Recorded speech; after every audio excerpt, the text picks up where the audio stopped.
Good morning all of you.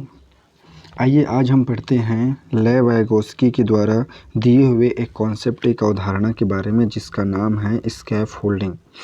Hindi में इसे बाड़ या ढांचा कहा जाता है, लेकिन इंग्लिश में इसे स्कैफोल्डिंग ही कहा जाता है।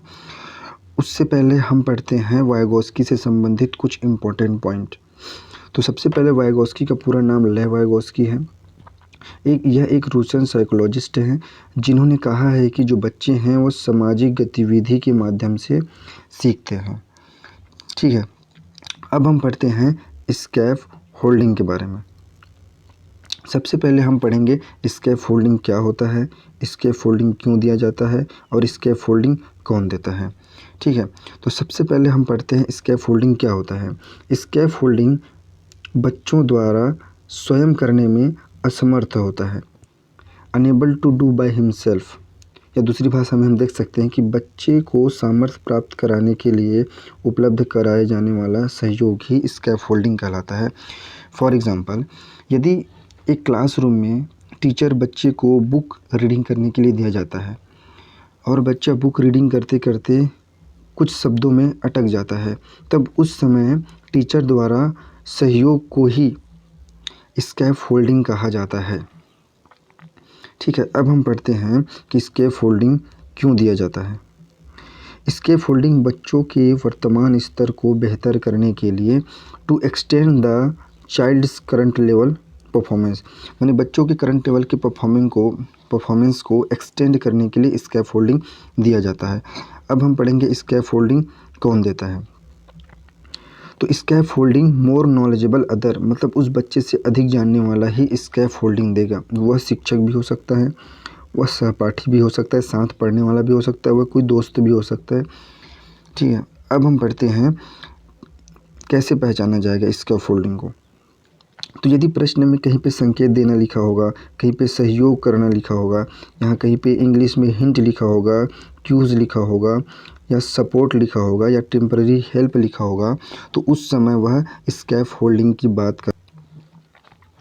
अब आइए कुछ इम्पोर्टेंट क्वेश्चन स्कैफोल्डिंग पे बेस्ड देख लेते हैं।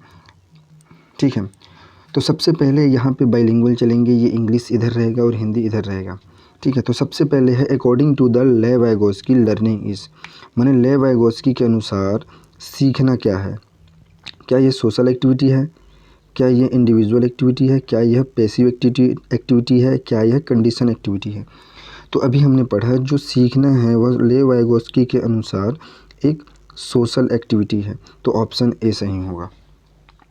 ठीक है, अब दूसरा प्रश्न में आते हैं। दूसरा प्रश्न क्या बोलता है, स्कैफोल्डिंग से तात्पर्य वह जो बालक स्वयं आसानी से कर पाता है, या बच्चों की मदद से कर पाता है, या शिक्षकों की मदद से कर पाता है, या स्वयं करने में असमर्थ होता है। तो अभी हमने पढ़ा जो बच्चे स्वयं करने में असमर्थ होता है उसी को ही स्कैफोल्डिंग कहा जाता है। ठीक है, अब थर्ड प्रश्न पढ़ते हैं। यदि बच्चों को संकेत देना, आवश्यकता पड़ने पर सहयोग प्रदान करना निम्न में से किसका उदाहरण है। मतलब हम बच्चों को क्यूज़ दे रहे हैं, हम बच्चों को क्या कर रहे हैं, सपोर्ट कर रहे हैं, ये सब किसका एग्जाम्पल है, स्कैफोल्डिंग का ही एग्जाम्पल है। ठीक है, अब हम थर्ड प्रश्न में आते हैं। थर्ड प्रश्न क्या बोलता है कि एक गतिविधि के दौरान छात्रों को संघर्ष करते देख अध्यापिका बच्चों को संकेत देना, इशारे जैसे क्या क्यों प्रदान करने का फैसला लेती है। तो लेव वाइगोस्की के अनुसार अध्यापिका की यह योजना क्या कहलाएगी। अभी हमने पढ़ा है कि जब भी प्रश्न में कहीं पे अगर क्यूज़ लिखा हो, कहीं पे हिंट लिखा हो, तो वह स्कैफोल्ड कहलाएगा। तो ऑप्शन ए में लिखा है एक्ट एज अ स्कैफोल्ड, तो ऑप्शन ए सही होगा। बाकी ऑप्शन चेक कर लेते हैं। यहाँ पे लिखा है अधिगम की प्रक्रिया में अर्थ ही नहीं है, ऑप्शन निगेटिव हो जाएगा। मीनिंगलेस निगेटिव वर्ड है, यहाँ पे जो मीनिंगलेस लिखा है वो एक निगेटिव वर्ड है। यहाँ पे बच्चों को अधिगम के लिए अनुप्रेरित करेगा, तो डीमोटिवेट भी एक निगेटिव वर्ड कहलाएगा, तो ये वाला भी ऑप्शन नहीं होगा। और ए और बी दोनों ऑप्शन